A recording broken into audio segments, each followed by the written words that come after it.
अनिकेत जनकपुर नाम के एक छोटे से गांव में रहता था। उसके पिता एक किसान थे। वह एक खुशहाल जीवन जी रहा था और गांव के सभी लोग उसे पसंद करते थे। परंतु अनिकेत की आंतरिक ख्वाहिश थी, वह बचपन से ही क्रॉस ड्रेसिंग के बारे में सोचता रहता था, यानी वह लड़की के रूप में जीना चाहता था। लेकिन उसकी आंतरिक डर की वजह से वह कभी इस ख्वाहिश को पूरा नहीं कर पाया।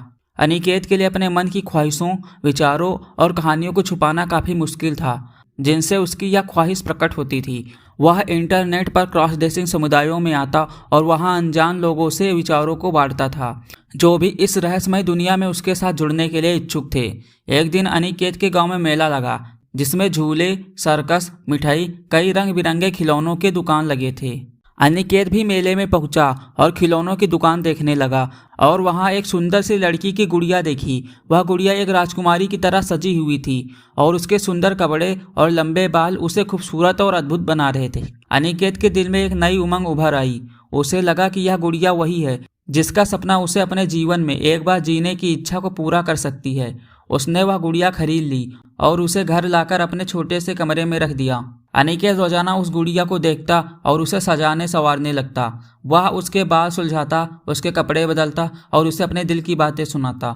वह गुड़िया अनिकेत के साथ बिताए गए समय की साक्षी बन गई और उसके साथ उसकी मस्ती और हंसी का हिस्सा बन गई। एक दिन अनिकेत के दोस्त राजू ने अनिकेत को कमरे में गुड़िया के साथ खेलते और बात करते हुए देख लिया। अनिकेत राजू को देखकर शर्मा गया। राजू ने अनिकेत को परेशान और शर्मिंदा होते देखा और उसने सच्चाई जानने का प्रयास किया। अनिकेत ने अपने दोस्त को सब कुछ साझा कर दिया। राजू ने अनिकेत को गले लगाया और कहा, दोस्त, तुम्हारी सच्चाई और ख्वाहिशों को मैं समझता हूँ।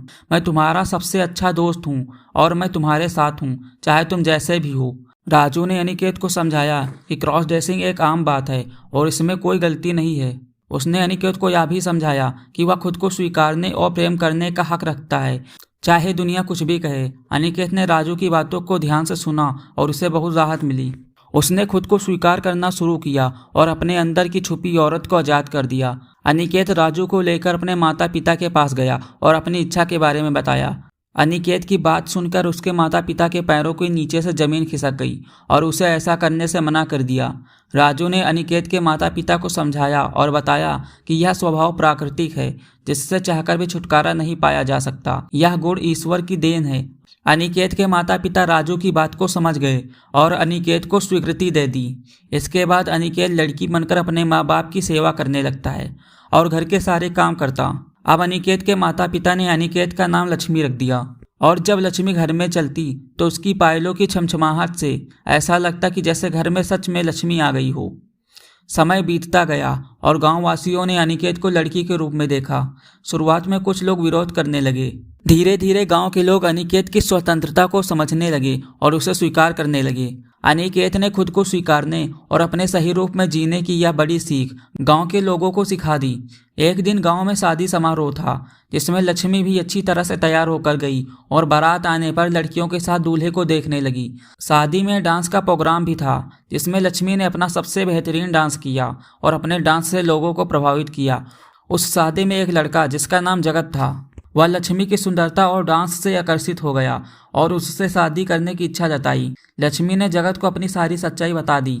जगत लक्ष्मी की सच्चाई से खुश हो गया और कहा, मुझे कोई फर्क नहीं पड़ता कि तुम पहले क्या थी, लेकिन तुम जैसी सच बोलने वाली और ईमानदार लड़की से शादी करना बड़े भाग्य की बात है। लक्ष्मी जगत की बात सुनकर नज़र झुकाकर मुस्कुराने लगती है।